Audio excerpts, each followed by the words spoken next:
Hello there. Welcome to this episode of Force Ghost Conversations. This is your host, Anthony King, and this week I'm going to discuss part 2 of the epic Obi-Wan Kenobi series. Before we get started, I'm inviting you to join the conversation with us. We can be found on Twitter at Force Ghost Pod. You can also follow us on Facebook, Instagram, YouTube, and TikTok just by searching Force Ghost Conversations. We look forward to connecting with you on those platforms. Also, please be sure to subscribe, rate, and review the podcast on your listening site of choice. And without further ado, it's time to gather around the campfire for some Force Ghost Conversations.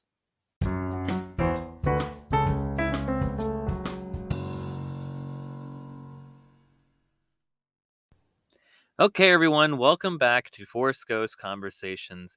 And this episode is continuing our coverage of the wonderful Obi-Wan Kenobi series that is now on Disney Plus. At the time of the release of this recording, episodes 4 or part 4 of the series will be released. But since we're playing catch up due to Star Wars Celebration, we are only on episode 2. But we rest assured we will be hitting all of the way through the rest of the series as we make our way through. But since this is our bonus episode for the week, we will not be covering any of the Star Wars news that came out over the past week in our typical Cloud City Gossip segment. So be sure to check out our latest episode this coming Sunday for any new updates or breaking news from the Star Wars galaxy. However, I will note that in our last episode number 30, about the Lucasfilm Showcase panel, we did do a big breakdown of basically every single major Star Wars news announcement that took place over the course of the Star Wars Celebration Anaheim weekend, if you will.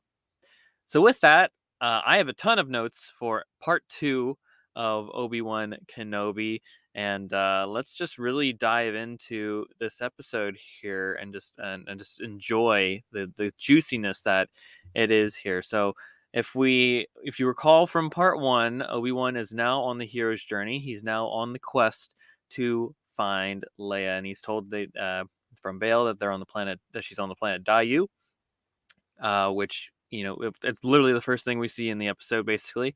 Obi-Wan landing on Daiyu.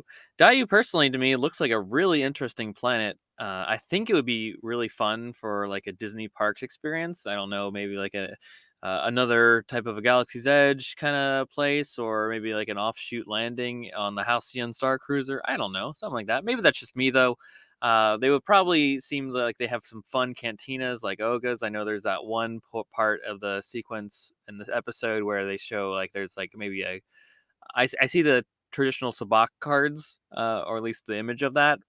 So maybe there's like a sabacc parlor, I guess. Maybe you could throw into a park or something like that. It'd be pretty cool.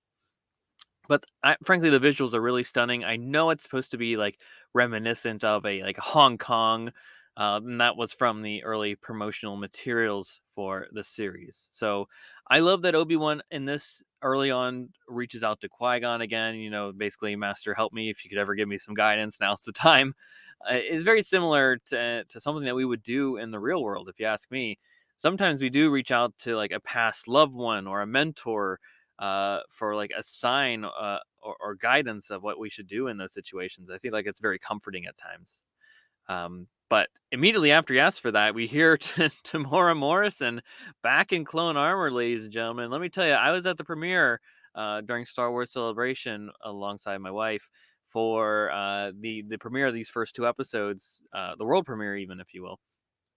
And when we heard the Tamora's voice back and saw him in the clone armor, it got a real big ovation. Let's just say that. So Tamora back in clone armor, basically for the first time since episode 3, from what if I have my facts straight here. But I hope that this aspect of the show is not just a great callback.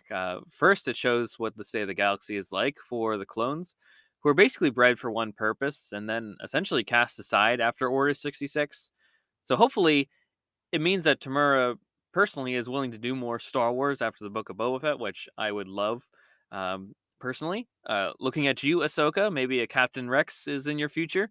But it was really nice of Obi-Wan to give him some credits too. I mean, you still see that great shock in Ewan McGregor's performance in the face of Obi-Wan Kenobi, which was really incredible.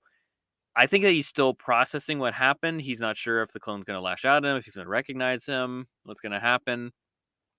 The blue armor also indicates to me that this clone trooper may have been former 501st Legion from the Clone Wars, which is also the same group that probably attacked the Jedi Temple. So interesting note there. So later on, there's a neat little sidebar here that Ewan McGregor is actually talking to his real daughter. And when Obi-Wan asks the spice dealer that he runs into where he can find his daughter, he's looking for his daughter. Where can she find him? I was someone's daughter once, she says. She casually places a lot of spice in his robes that he'll later use in the episode, which is pretty cool. The little boy there then tells him that he can help find a Jedi that'll help him out. He says, "Great, take me to him there." And first, let me just say, Kumail Nanjiani is absolutely hysterical. He may not be a Jedi, but that was a red herring. But it is nice that someone is tackling the story or taking the story of the Jedi and having kind of a tongue-in-cheek bit to have a good laugh for the audience. I'm personally a fan of it. Obi-Wan was not having any of it though. He wasn't even a fan of when Anakin went wild with his Force abilities. So you could only imagine when someone's trying to like mock or mimic the Force for their own personal gain. That's not going to fly with Obi-Wan. Obi-Wan would be very grumpy, as Anakin once declared. Kumail's character is named Haja Estri, and he's posing as a Jedi in order to make some credits. He loves credits by helping people out of Dayu. And I like Obi-Wan's sassiness in the interaction with him when he's saying about something about it's so troublesome being in the light or something like that. And then Obi-Wan's like, "Goodness, the light is unforgiving." I could use that line in everyday vernacular if you ask me. Basically, Haja is using some magnets and remotes in order to emulate the Force, and Obi-Wan sees through that pretty fast.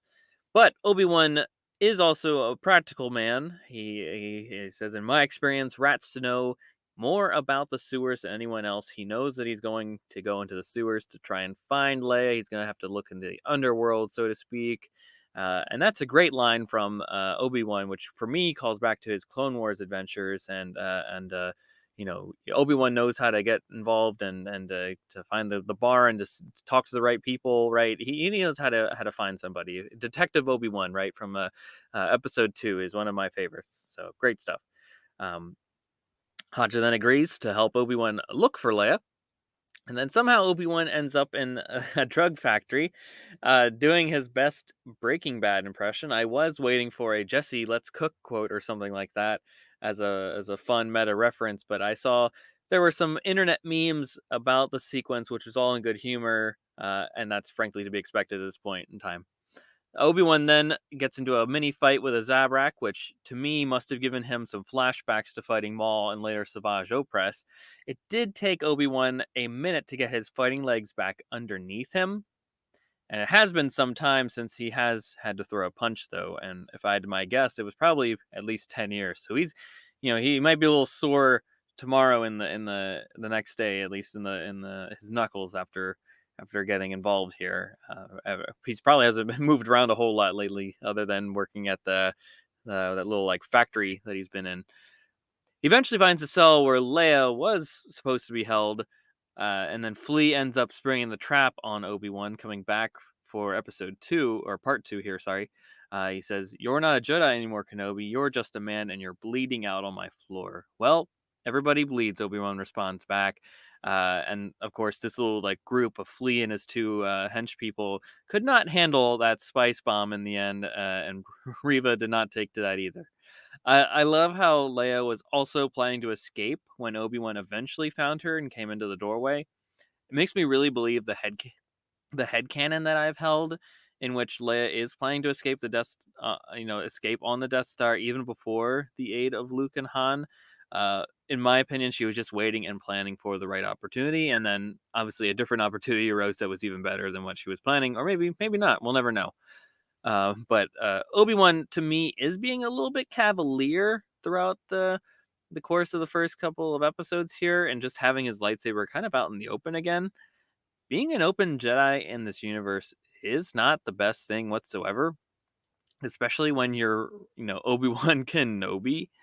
While Kenobi is trying to escape with Leia, though, the Grand Inquisitor does come back into the show and catches up with Reva, who's already on the ground on Daiyu. He tells us that, or of course, the fifth brother then tells us that she's trying to gain favor by capturing Kenobi. That's really what Reva's endgame here is. She wants more position, more power, more status. That's generally the nature of the dark side, is seeking those things. That selfish need for power and how it corrupts people. The Grand Inquisitor, though, does clap back, reminding her of her place, saying that she's the least of us. You came to us from the gutter. Your ability gave you station, but all the power in the world can't mask the stench beneath. I'm sure that we'll get more about that line as the series progresses, but I think it may have something to do with the opening scene of the series. If I was a betting person, I have seen that theory circulating on the internet about her being one of the younglings from the opening scene there that survived a little bit more on Order 66. We will see though what it all entails, and it may also explain why she knows the existence of Anakin Skywalker as Darth Vader, which is hinted at the end of this episode. So interesting to know. Rupert Friend as the Grand Inquisitor, though, is excellent, by the way. I love his approach to the character and all that. So, good stuff on that so far. Reva then puts out a hit for Kenobi to every bounty hunter on Daiyu, which is kind of similar to what happens in John Wick. If you're a fan of that movie series, it's pretty cool. I like also how they use Kenobi's picture from Episode 3 as his wanted poster, if you will. Reva then will wait for him to reveal himself and basically let the bounty hunters do most of the dirty work. However, within this sequence, we got a sight there of a creature I've never seen before in Star Wars, or at least, maybe if I wasn't paying attention, I didn't look that hard enough.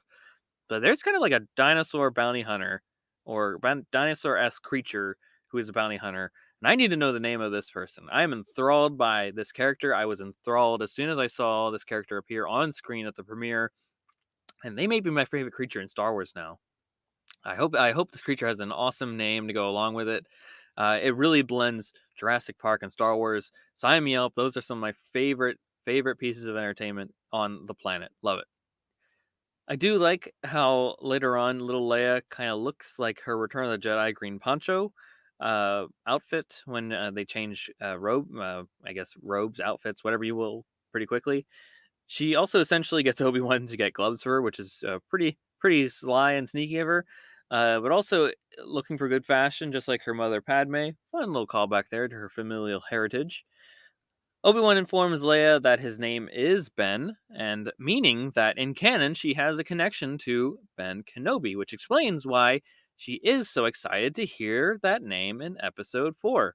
Him saving her in this time frame also indicates to me why she probably names her son Ben later on too.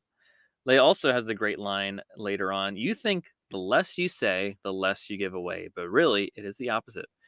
To me, that line is so insightful. Nonverbal cues are just as important as verbal ones and can tell a story that we may not pick up on just from hearing what people have to say. These insights serve Leia well and will continue to do so as she becomes older and becomes more involved in the Galactic Senate and the Rebellion and the New Republic, as well as the Resistance. Obi-Wan throughout the series so far has that customary wit that the character is known for. It's a good job to the writing team for keeping all together, and his banter back and forth between Leia is really precious. I've come to really enjoy that as I've watched it several times now. Well, while Reva is waiting for Kenobi to reveal himself, she is also kind of just hanging out on a rooftop there, which to me, I'm going to go on a limb here and say it's actually one of like the best Batman-esque scenes that I have seen since Zack Snyder's Justice League, and that's pretty cool. That's pretty cool. It was like my original thought right away, especially with like the cape flowing in the wind. Like it's just really, really cool. Leia realizes pretty quick, though, that she was used as bait in order to get Kenobi out of hiding. She's not, stupid at all, even for being how young she is. Like she's pretty quick on her wits. She is scared, and rightfully so, runs away. But Leia has this kind of survivalist mentality, and will eventually do what is right, or do what it takes in order to make it another day, even if she is a little bit wrong in this instance. But I did mention our favorite dinosaur-looking bounty hunter before, and boy, does he come back, or he or she. Sorry, I don't want to assume. Um, they come back into the fold pretty quickly here, on the rooftop shooting at Kenobi. Again, someone tell me what their name is. I want to know it now. I want a plush doll, the Funko, what have you, Lego set. Give me everything that having to do with this character. I am passionate now. As soon as the shooting starts, Reva goes to start to investigate, obviously, because that's what she's doing. She's kind of waiting and seeing what happens. But she does seem a little too cocky in her approach, and this is something that I noted from my initial watch of the show. Instead of running there immediately, which is probably what she should do, she's doing basically jumps, flips, parkour, if you will. Her hubris and pride for the capture gets the best of her, if you ask me. I'm glad that they show this on the show with the intent of, it screams to me that uh, the these are traits of the dark side, that hubris and pride, that selfish endeavor, and her boasting, overconfidence is why eventually in the end she doesn't catch Kenobi. It's an important lesson to remember, especially for as we look at Star Wars as a morality piece, and what are the lessons that we can learn each and every day for our own sakes. So just remember that, be humble, be take the short path, share credit, right? Do not seek powerful aims, do not undermine people, right? Those are aspects of the dark side, as we've come to learn. But my poor dinosaur creature also meets their end, seemingly, though. Do see that Obi-Wan does shoot them, and they fall from the top of the building, uh, seemingly to their end. So I am a little down about that. R.I.P. We're looking for that Funko, though, and any other possible merch that could arise. I will be on the watch for sure. Leia does make that leap, though, and to try and escape, but it doesn't work out for her. She falls. She screams for Ben to help her, and Obi-Wan using the Force again was an absolutely incredible scene for me. It is almost like you can feel the belief flowing through him again. I got teary-eyed in the premiere seeing the scene, and it still gives me chills. Leia now basically believes in Obi-Wan and the Force as he saved her. You really are a Jedi, she explains back to him, and now she understands the Force and Jedi. So when Luke is talking about it, she's not, super afraid about it, frankly. And it is confirmed in visual canon too, because Obi-Wan talks about the Inquisitors later on, that they were former Jedi turned to the dark side, and then it's always great when stuff is first introduced in in Star Wars Rebels and Fallen Order, and then even um, the Darth Vader comic series that Charles Soule put together. That these connective pieces of tissue are important, and we should still look to them for the important stories and connective pieces that really make the Star Wars galaxy expanded universe great. Really does. Um, so Haja does a good thing in the end, and to me, that is the quintessential theme of all of Star Wars, right? The fact that it doesn't matter what you do in life, you can always make a choice to be a force for good, to be a positive impact in the world, to be a good person. I love how proud he is that Obi-Wan remembered his name. I don't know why, but that just like gives me a smile, personally. But deep down, I think that Haja does believe in what the Jedi stand for. Frankly, otherwise he wouldn't be exploiting their name for his own gain. We do get to see finally in live action the spinning lightsaber of the Grand Inquisitor and just the Inquisitors in general. It is the end of Flea, though, as he learns that he, via proxy of Reva, is the one who puts out the hit on Kenobi. So clearly, the Grand Inquisitor is on a mission to uh, uh, track down Reva and take the claim and glory for himself. The one upping of the dark side, as I mentioned earlier, is its ultimate downfall in this episode. Everyone wants the selfish glory, whether it be Reva or the Grand Inquisitor. They are willing to topple each other and deceive each other in order to attain more power and status. From Haja, though, Reva is able to discern where Obi-Wan and Leia are heading, and I will say I did appreciate Haja and Kumail Nanjiani in this episode, and I hope that we do get more Haja stories in the future. Leia does have that great line as they're kind of walking towards the ship. If somebody is offering us, as let me start the quote again. I just want to add some more caveat or context to my conversation here. It is that she's Obi-Wan is a very distrusting person at this time, and his experiences have led us to believe that, right? Basically his whole world has been crushed underneath him, whatnot, and I know Leia is a bit more trusting in terms of who she's willing to trust, and she has this great line here: "If somebody is offering us help, I think we should take it. Now, come on, let's go." Leia is channeling her mother here, and Ewan McGregor's acting is absolutely amazing in response. The crowd ate this part up during the premiere. Don't wonderful, wonderful job. Um, and then Ewan has that great performance here where he just kind of stops and looks at her, and then she says, "What?" And he's like, "Nothing. You just remind me of someone. She was fearless too and stubborn." Was your friend a Jedi too? Leia asks in response, and then and not necessarily defiantly, but steadfastly, he said, "No, she was a." Obi-Wan responds, "No, she was a leader. She died a long time ago." And then Leia responds, "I'm sorry," and Obi-Wan says back, "Me too." It must be both a great joy and a great pain to Obi-Wan to both see the daughter of Padme be so much like her, and personally as a prequel fan, as someone that grew up with those movies, watched them endlessly, digested every aspect of Star Wars that I could, it makes me feel so good inside to see these characters having genuine connections and conversations with one another. And for the audience, it is a special treat because we know who specifically that Obi-Wan is referring to here. And Reva does eventually track them down, though, doing her best poltergeist impression. "Obi-Wan, I can feel you. I'm just going to take you to him. Lord Vader will be pleased. Oh, you didn't know? He's alive, Obi-Wan. Anakin Skywalker is alive." Right? Obviously, there's a bit more spacing in between there, but for the sake of for the sake of the time of this podcast, you know, I just wanted to get the quotes out there entirely. But Ewan McGregor's face during this realization is some of the best acting of his career. I'm going on record saying that. Come on now. Who's going to really challenge me on that one? That's some great stuff.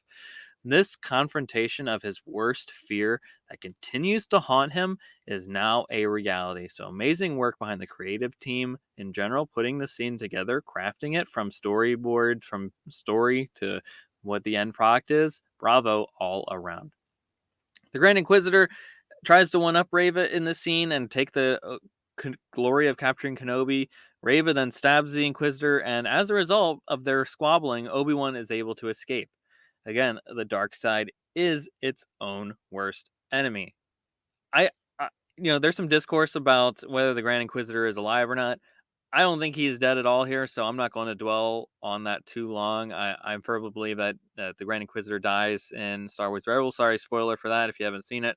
But that that's the canon I'm going with until I have reason to believe otherwise. But I don't think that Lucasfilm is going to overstep itself on this matter here.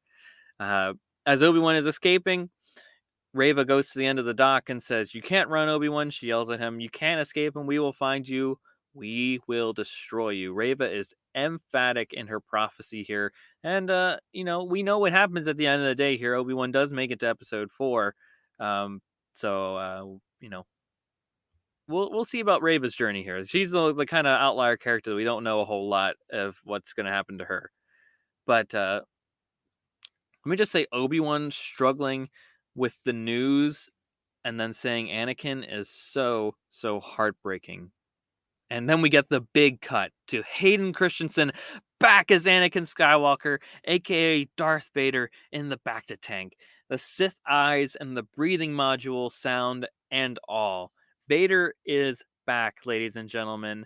Vader is on the hunt for Kenobi, and he will not rest until the bane of his existence is extinguished. Let me tell you what, if you thought that the crowd went nuts for everything else in the first two episodes during the premiere, well, this sequence alone, we almost had a we might have had a standing ovation. I don't it's all a blur, but we went absolutely nuts for this scene. We all got goosebumps. I had goosebumps all over my body, ladies and gentlemen. It was incredible, and this episode only continues the amazing streak of excellent Obi-Wan Kenobi episodes. The epicness of this series is continuing, and now that the major news has been shared with Obi-Wan, and he knows that his past is coming back to coming back for him, let's get to episode part 3 right now. I mean, like, this is incredible.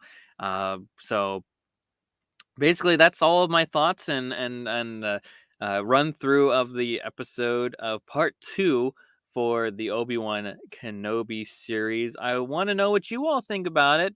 I personally am a big fan of it. I love everything that they're doing with this series thus far. Give me more, give me more, give me more is basically what I'm saying. So uh, I cannot wait. Part 3, we'll talk about that next week, but at the time of this release, part 4 will already be out, so be sure to watch all the stuff on Disney Plus. Rewatch it again, recontextualize it. Watch episode 4, watch episode 3, watch Rogue One, watch Rebels. Right, watch all the Star Wars content and see how it changes your viewpoints or your opinions, and just remember that to take in the morality of it all, because there are always choices in front of us as that we face in life, and it is up to us to decide whether we want to be on the light side or the dark side at each of those junctures. So that is all that I had for this week, ladies and gentlemen. I hope that you enjoyed this wonderful discussion about the Obi-Wan Kenobi series part 2. I am so on board with everything that has been done so far. The writing is superb, the action is excellent, the story is there for me.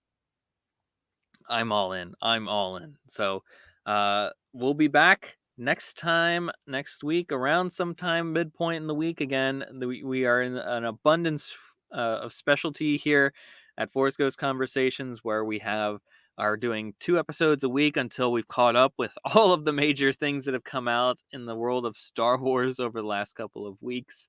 So just thank you all for coming along this wonderful ride here. Be sure to connect with us on all the social media platforms, whether it be Twitter, Instagram, Facebook, YouTube, or TikTok. I'd love to hear your voice and continue to grow the seats around the campfire. That is what we do here at Forest Coast Conversations. So be sure to give us a rate, a review, subscribe to our podcast on your favorite listening site of choice, and tell your friends about us. We'd love to continue to expand as well. So with that, everybody, thank you so much again for listening, and may the Force be with you.